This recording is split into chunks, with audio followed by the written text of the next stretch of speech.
Hello and welcome to this video. This is for practicing prepositions in Koine Greek in the New Testament, and we will be using John's Gospel to get some examples for that. These prepositions are also some of the most common words in the Bible, so we'll be doing some vocab, kind of killing two birds with one stone, as it were, although I hasten to add that no birds were actually killed in the making of this video. When looking at these prepositions, there are over 40, but I'm going to be looking at the most common ones in this video. And these are also generally in the top 100, and many of them even in the top 20 or top 10 even, words in the entire New Testament. So you'll see these coming back again and again. We'll look at examples in John, as that's a particularly good book to do teaching from. John's Greek is very well structured, very clear. You don't get so many sort of plays on words and colloquialisms and slang and things like that in John, so it makes a good book to actually learn Koine Greek from. It's also worth remembering that as well as being very common on their own, these words often join onto other words and make compound words. That happens in English too, but it happens even more in Greek. Whilst we are translating these prepositions, one thing you need to keep in mind is try and think of the concept of it. Don't always expect there to be a very clear, just this word translates as this. Think of the concept of the word, its spatial meaning, and then think of that relative to time or in a theoretical sense. We actually do this a great deal probably without thinking about it in English as well. So you may say something like in time or on time. That's using a spatial term, like in it or on it, but it's talking about time. You could also use those words in terms of a concept, believing in something, relying on something as well. And that is very common in Greek as well, in pretty similar ways to English. So let's dive in, and as I go through these, you're going to get the word in the middle of the screen, which I'll read out for you. In the top right hand corner, you'll get the phonetic pronunciation written out in English characters. In the top left hand corner, you'll get a number which shows you how many times this word is used on its own, not the compound words it's part of, but when it's used on its own in whatever form. It can change form slightly, but however many times this word is used. And then the bottom left hand corner, you've got the definition. And so we start out with the word meta, used 473 times in the Bible, and it's definitely used as a compound lots of times. It means with or alongside, and if we use that in a time sense, it would mean after something has happened, or coming after something. Here is an example of meta being used. Now, whenever we use a preposition, whether it's used with an accusative, a dative, or a genitive, or nominative, is going to be significant in how we translate it. Remember, the nominative is the main noun, main thing, main person, main place, whatever it is, in the sentence, doing the verb. The accusative is the object of that action, and the dative is the indirect object of that action. Genitive is used to be possessive or in association with something. The genitive word can sometimes, whilst it is genitive, also be in the position of a nominative, an accusative, or a dative. That's about its relative position in terms of the verb. The genitive aspect is about whether it's possessive or associative. Now, meta in this example is with an accusative, and it is talking in a time sense. So we're going to translate it as after. Meta tuta katabe es Capernaum. Now we also have kata, which comes from kata, which means down, and we'll come back to that in a sec. That's another preposition, but you can see straight away The prepositions are so common. In my very first example I looked up, we've got another preposition in the same sentence. And this is joined onto a word to make it a compound word. And it's quite a common one, this particular one. So if you look at that word in all its forms, here is a list of those. Towards the bottom right hand side you can see katabe, third up from the bottom in the right hand column there. All of the left hand column, except one, I think, are, maybe except two, actually, are participles, and that's why they're quite long words. There are a few more participles on the right hand side as well.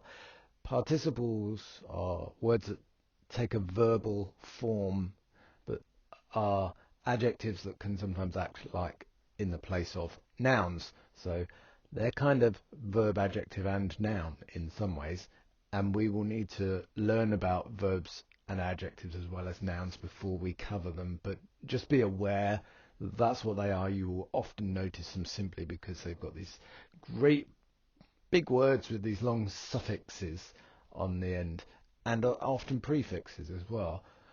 So you'll see kata bainonta, kata bainontas, kata bainontes, kata bainonton, kata bainontos. These are very classic participles, and that is basically a bit like an ing word in English. In this example, the kata baino means I go down, and these are all various different forms of that with different numbers of people and different, whether it's nominative or accusative and what gender and things like that. They're different. That's why you've got the different forms of the word. But kata baino means I go down, and there's lots of different forms of the verb to go down. It is the motion word baino joined to kata, which is the preposition. Ana is something we see come into English in similar ways. It's used only 13 times on its own, but it very regularly joins onto other words, and it means up or upwards.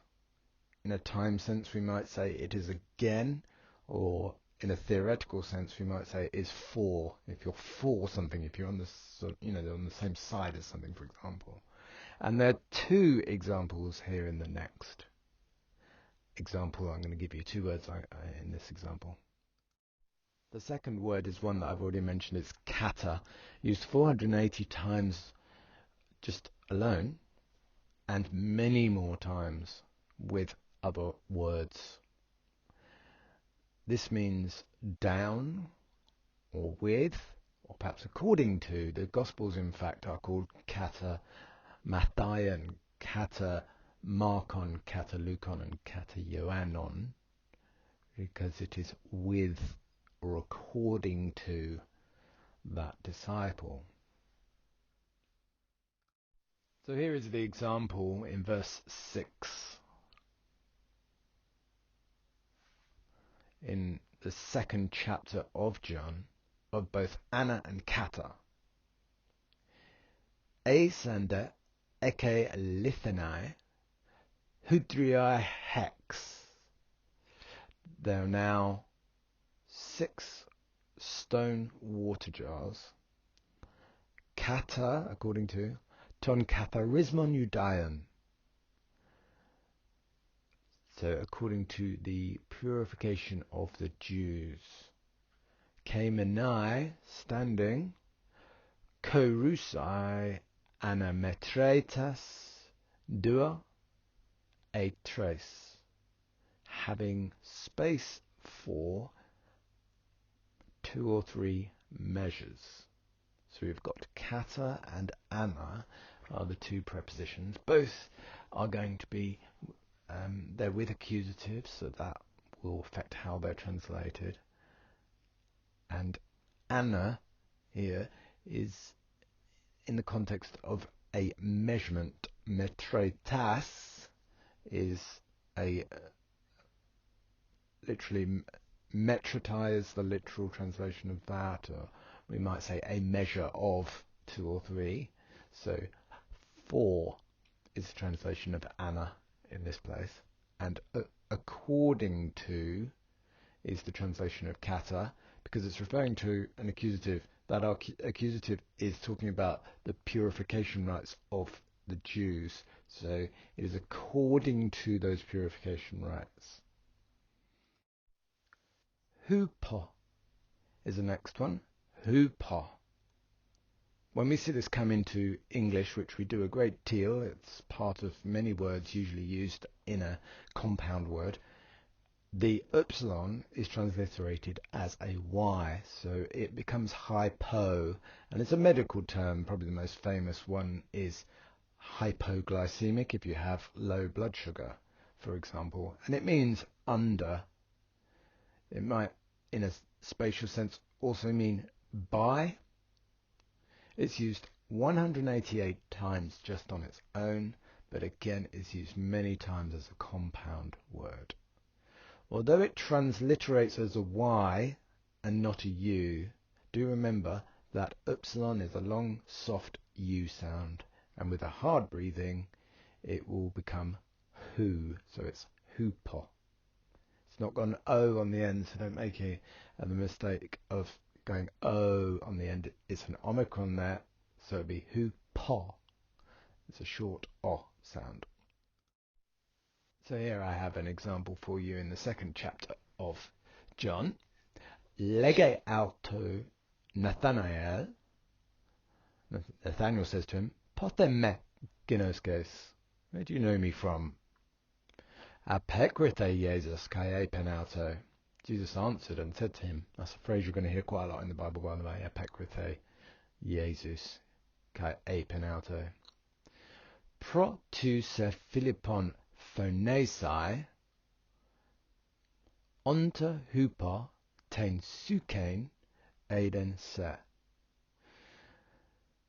So that translates as before Philip was calling you, I saw you under the fig tree. In this example, hupa is in the spatial sense and is talking about the fig tree, so we're going to say it is translated as under the fig tree. These examples have been taken out of the Bible Hub, and if you look where I've put the arrow, it's pointing to the strong number 5259. So if you go to BibleHub.com and look at your interlinear Bible on there, put in the chapter and verse at the top, you can then click on this number and find out the different ways in which the word is used. And you will see that hupo is used a number of times and that it is joined to many other words to form a compound word. So you can check those out. Either type in 5259 and look that up, or go to the Bible Hub website, John 2 verse 48, and look it up there. Just a reminder on that pronunciation, you'll see over the word hupo, it says HYPO as the phonetic pronunciation, but when you do click on that strong number, it will explain to you the pronunciation is hupo. It looks a bit like hypo above it. It's common to transliterate an upsilon as a Y. Sometimes it's transliterated as a U, but quite commonly, as you'll see also for fig tree, sukain, it is transliterated as a Y. That's because it often becomes a Y in English words that we've received from Greek, and the Y kind of takes a Greek hard breathing in a sense, but for our purposes the pronunciation is hupo. As I said, under 5259 on BibleHub.com, here we have the transliteration where it states what I've just said to you, that it is actually HUPO in effect.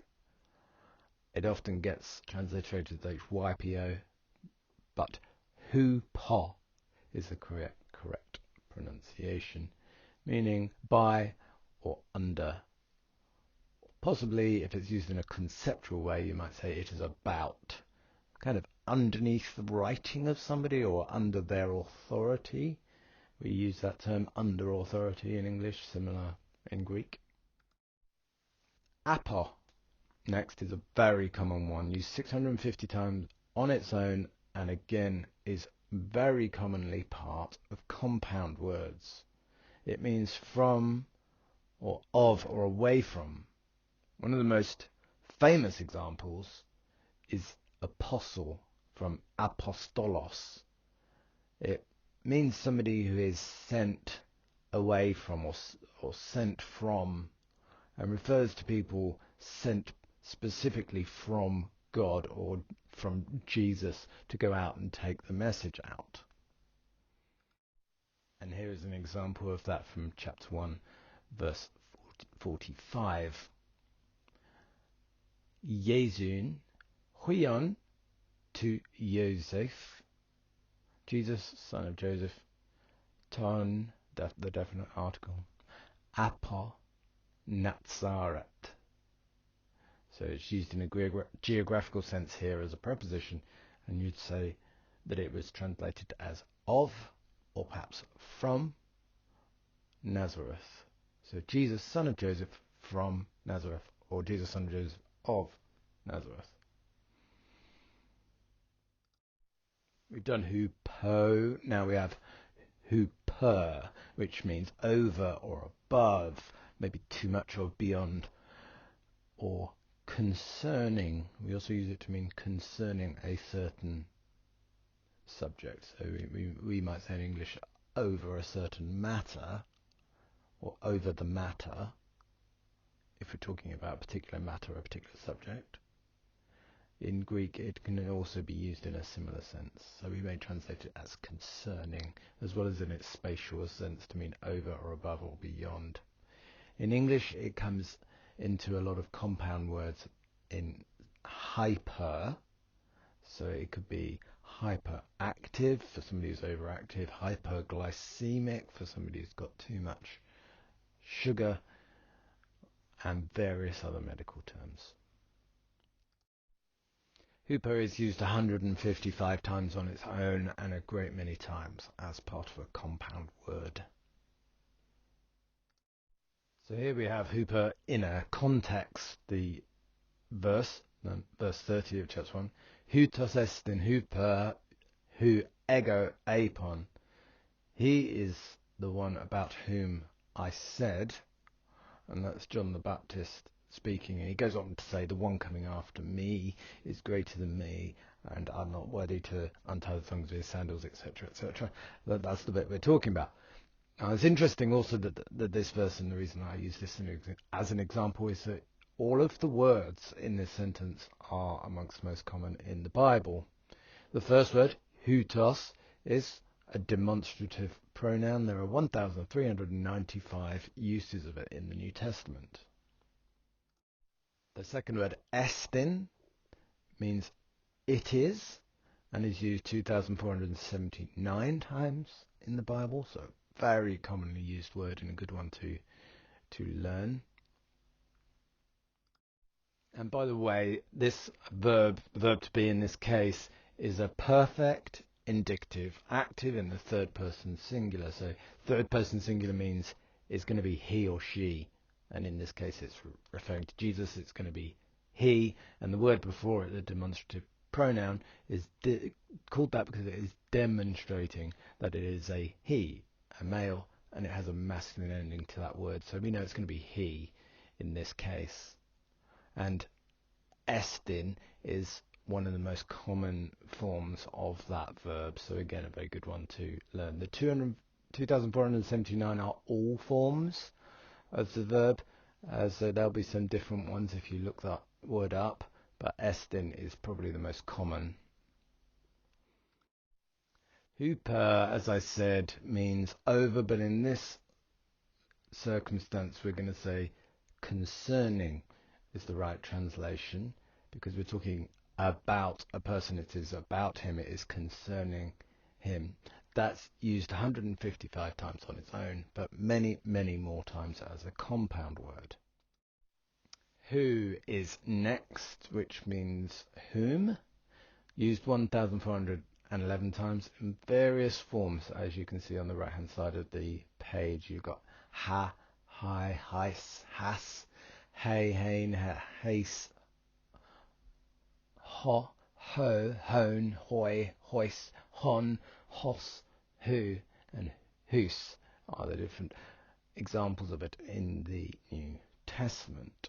So there's quite a lot of different ways that will come, but it is a very common word. Who, in this case, meaning whom. It's a genitive, that's why it's in this particular form, and that is because the person it's concerning is associated with this pronoun and associated with the speech about him in this case. So it's a relative pronoun and it's genitive. The word ego next is also very common. Again, it comes in various forms, but ego is going to be the most common and is translated as I. One of the most famous phrases from John is the I am sayings. I am the way, I am the truth and the light. I am the light of the world, I am the good shepherd, I am the vine, and so on. That is ego with the word to be, which in this case, in this sentence is estin, but in the I am sayings it's ego eimi. And here we just have ego. Without the eimi, it's got estin in the same sentence, but the estin is talking about Jesus and the I is talking about John. So they're not attached in this case, but ego eimi is a common phrase you'll see in the Bible as well. Ego just means I. It's same in Latin where we get the word ego. And lastly, you've got apon, which means said. In this case, it's an aorist, which is a type of verb that means it happened once, and nearly always that means once in the past. And you can see it's a first person singular because it agrees with the pronoun I. We're going to come back to verbs in more detail in future and later stages, but to just give an example of using the Bible Hub website to look things up, if I was to look up that passage and click on the word apon, I can see in the concordance that there are 62 occurrences in that form, and there are some examples in the left-hand column here of where that occurs. Then on the right-hand side, I can see that in total, in all tenses, moods, voices, etc., there are 2,267 occurrences. You can see a few of these on the right-hand side. You may note that some of them are quite different, and that's because there's a significant change such as the person, so it might have gone from I say to he says, she says, they say, we say, or something like that. Or it might have changed the tense to be I said, you are saying, or you have said, and things like that. So you got down there, you've got apatosan, it's the longest one in the middle there. Apone, apon, apen, apes, apo, apan, apas, things like that. Quite similar, most of those. And it's a really common word, so a good one to learn. And in fact, there are lots of different forms of the verb to say. And especially when we come to verbs that are used so regularly, we do tend to see this. They, in some cases, are showing all sorts of things like participles, for example. As I said, they kind of act like adjectives or nouns. They will have a case, nominative, vocative, accusative, genitive, dative as well. So that's why you've got so many different endings and so many different forms of these words, because you've got to think about case, mood, gender, number, voice, tense, and the part of the sentence, things like that. So lots of different forms of any one verb, but we will come back to verbs, as I said. One thing I will just say for now is that when we talk about a verb, what we do is we refer to it in the present, active, indicative, first person singular. So that's kind of the most basic. I do something. In this case, Lego. I say. And we use that as the root form of the word to refer to all its derivatives. And you can see derivatives change quite significantly. Some of them look nothing like that root word at all. You've got apatosan on the left hand side. Doesn't look anything like Lego, obviously. And that's because it's gained bits at the start and at the end, and it's changed form in the middle as well because it's combining all those different sorts of things. But remember the I, what I am doing in the first person, in the singular, in the present tense, and active, that is the root form of the word. So you need to know that, because as we start to look at vocabulary, we're going to learn some of these words. Watch out in future for videos on indicative verbs and other verbs. For now, I just want you to know a bit about what to expect will be coming. Don't worry about learning all these. For now, that can seem a bit daunting, but do remember also that there's all sorts of websites and apps and software that you can use to do all the parsing, so you don't need to learn all of these. I learned the endings of these and can recognize them, but that was hundreds of hours of work. You don't need to do all that nowadays, but just be aware that there's lots and lots of different forms, and as I go through the videos I'll start to explain why they are. But with a relatively small amount of knowledge, you'll be able to then use the websites or whatever you use to actually do the parsing for you and help you with the translation.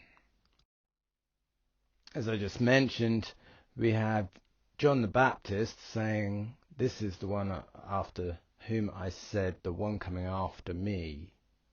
Well, the word for after is opiso, and it's also a preposition. So whilst it's not one of the most common, it's only used 35 times and isn't used as a compound so much. I will just mention it because we're coming to it anyway. Opiso mu means after me, and here it is in that context. Houtos estin hupo hu ego apon. He is the one whom I said concerning. Hopiso mu erketai aner. Hopiso mu erketai aner. After me comes a man. A man is coming after me. And again, he follows this up with ho opiso mu erkomenos. The one after me coming. Got opiso there again. It's worth just noting you've got erkomenos there. I said erketai in the previous bit. That is the same verb there. Again, you've got a verb that has two quite distinct forms. Erketai and erkomai are also some of the most common words in the New Testament, and erkomenos is a participle, so it's going to be an ing word. As I said before, the participles are usually translated as an ing word, so in this case coming, but erkomai or komenos, erketai, they're all pretty common, and there's 637 forms of that word to motion, to move, and in a sense coming. And you'll also see in scripture the ap from apo can get joined onto erkomai to mean moving away from or coming away from something. So aperkomai, and that's a classic example of how prepositions become compound words. In the Greek there are verbs that are in the middle voice. So voice is about active, is you are actively doing something. Passive, it's being done to you. And the middle is either used to mean sort of halfway between active and passive, or it's used for motion. And a lot of the words for motion are only found in the middle voice and no other voice. Those are called deponent verbs. Erchomai is one of them, one of the most common words in the Bible, as I said. And this is a classic word in Greek, really, where you've got a preposition. Prepositions are often about space and motion, so the preposition joins onto that deponent verb, and that's really common. Prepositions joining deponent words that are nearly always about movement as well. So to go out, to come up, be still, all sorts of things. Ace, the epsilon and iota make an A sound, so I put the phonetic pronunciation as ace, like in the pack of cards. It's used 1,774 times on its own, and it becomes a compound word lots of times. So if you remember that, you've remembered a sizable chunk of New Testament, because it is so common. It means to or into. Here's some examples. Again, it's a preposition joining a deponent verb, a verb that appears only in the middle voice because it's about movement and movement only. Eis erkomai, to come into. Eis poruomai, to walk into. Eis pharaoh, to carry or bring into, or to lead someone into it. By the way, pharaoh is the word we get ferry from, and on its own, pharaoh would mean I carry. In the Lord's Prayer, we have the word eisenegkes, where we say, lead us not into temptation. May eisenegkes hemas eis pyrasmon. That's the same word as we have at the top here from Ace Pharaoh, sorry, to do not lead us into temptation. Ace Pharaoh at the bottom, not the top there, that we have in the Lord's Prayer. It takes the form of Ace Nigcase, but it's from Ace Pharaoh. And may, before it is an adversative, meaning not, so do not lead us into temptation. You've had into, so we'll have out of. And again, one of the most common words in the New Testament, 916 uses on its own, and lots of common uses of compound words as well. Ek. Ek. When the kappa from ek joins on to certain words, it may become one of the compound consonants, so it will become X. So exagorazzo is the top example here. Exisquo. Exerunao. Ek, no compound there. Ekphobos. No compound consonant. So it's ekphobos. Out of fear. Somebody doing out of the motivation of fear, perhaps. Exartizo, to complete, or to equip fully. Ekporuomai, as I said earlier, to go forth. So there's several examples of ek joining something, but remember, if you've got a kappa joining a sigma, for example, it's going to become X, not ek. And by the way, for the rules on when those consonants change in that manner, where two collide with each other and one of the letters is dropped off, or they become one of the double consonants, as we call them, you might want to look back at my video on the alphabet, which told you about pronunciation and the double consonants, and listed them as double consonants for this reason. Also take a look at the explainer video on prepositions. There's a little bit in there that will tell you about the various rules for when letters either join other letters or a particular letter is knocked out. So in this example, which I've taken from Matthew 27 because there was lots of examples here in the same sentence for you, we have those prepositions not only joining on to motioning deponent verbs to form compound words, we also have prepositions used alongside them as well. So ek has joined a word to become exelthontes, and ace has joined to become aesalthon, and then the prepositions are used on their own after them as well. We also have meta being used here, so I'll just read through that. Kai exelthontes ekton menemeon metaton egersin autou eis aelthon eis hagian polin kai anephanesthesan polois. Having gone forth out of the tombs after the resurrection of him, they entered into the holy city, Hagian, because it's got hard breathing. Hagian, from the word holy, Hagia. Hagian polin, kai enephanesthesan. Enephanesthesan. Try saying that after a few. Enephanesthesan. He appeared to many.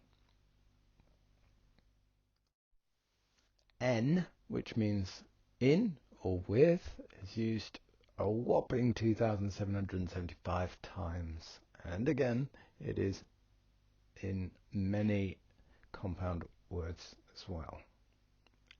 En, with. Also means in. Here's an example in the first verse of chapter 2. Kai te hemera te chite, and on the third day, gamos agenetar, a wedding took place in Cana tes Galileas.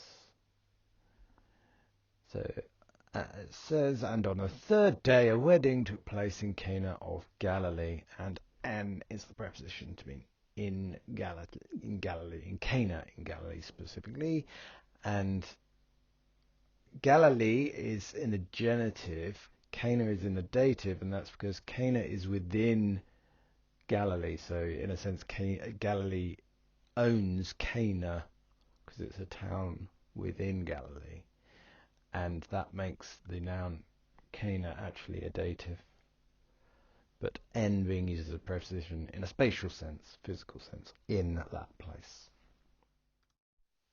Perry, which is pronounced like the pear cider, Perry. 333 times that's used in the Bible, and again lots of compound words that it joins. It means about or around, and if you use those words in a conceptual sense, you might say they are concerning, around or about a topic, concerning that topic. Perry. So to an example back in chapter 1, we have Ioannes mature periautou. John witnesses concerning him. Or we might say John testifies about him, would be another way to translate that bit.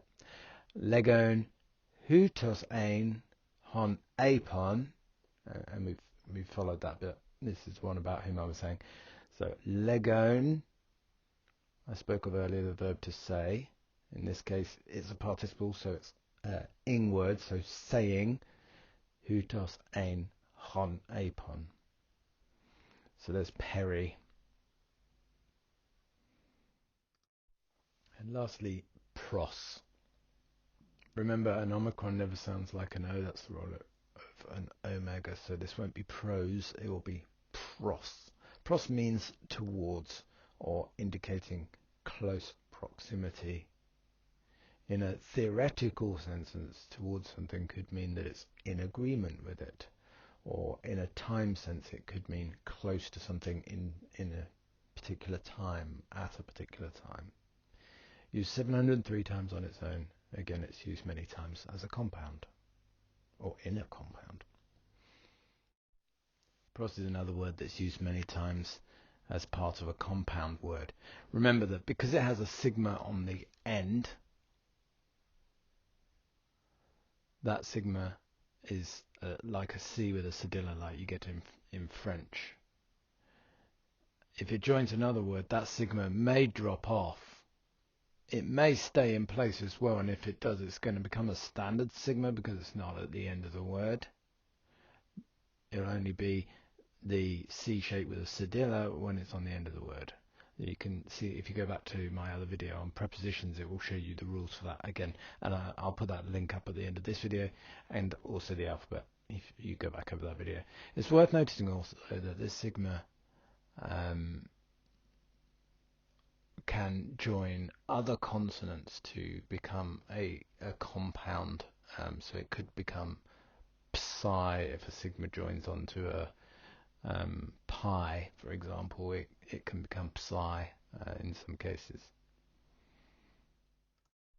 Just to give you an example, I've highlighted over on the left hand side, prosabbaton means on the Sabbath. It would be two sigmas because Sabbath, sabbaton, and pros both have a sigma. But in this case, you don't put two sigmas, one gets knocked off. And prosabbaton, in a literal way, means towards the Sabbath. We translate that as on the Sabbath or something happening on the Sabbath. There's a number of other examples in that common column, and you'll see that at the end of the word, if it's a sigma, then that takes a cedilla, but the sigma in pros becomes a standard sigma in the middle when it joins another word. At the top, you can see it's joined words with a pi on, and the sigma drops off completely. There's some examples there of these particular examples don't occur many times. As you can see, they're 1, 2, 3 times, but the words they're joining to are common, and the word pros on its own is common, and there's lots of examples. I've just put a few up here for you.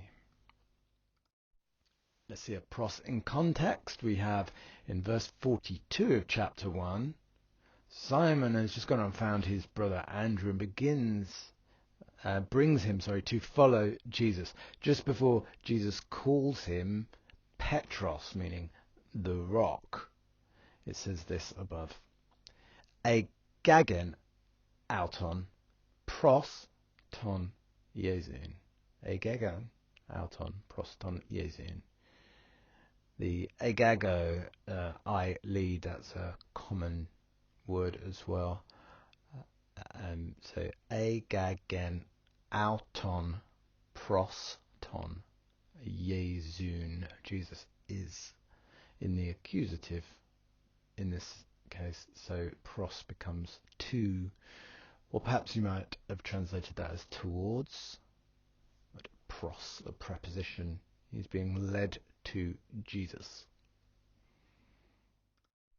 So I just summarized those by going over them again, just to help you remember. Meta means with, alongside or after. Ana means up, upwards, again or for. Kata, as in kata bainonta, kata baino, etc., means down, or could mean according to, as in the Gospels. Hupo means under or by. Apo means away from or from. Huper, over, above, beyond or about. Hopiso, after. Ace is to or into. Ek is out or out from. En is in or with. Peri is about, around or concerning. And pros means towards or indicating close proximity. Thanks for coming and watching this video to practice your prepositions. As I said, you can click on the links here to check out again the alphabet and its pronunciation, because that's relevant particularly when you're joining prepositions to deponent verbs to make compound words, and the double consonants. You might want to look back over those a little bit, and the explainer video that goes with the prepositions that we've just been practicing. You might want to look back at that again. Again, I go through the rules about how words join together and which letters drop off and stuff like that. And lastly, just to mention, please do click subscribe to the channel if you have not already, and then you'll get updates when new videos are added. Thanks for joining, and I hope the Lord blesses you in your continued work to learn one of the languages of the Bible. Goodbye and God bless.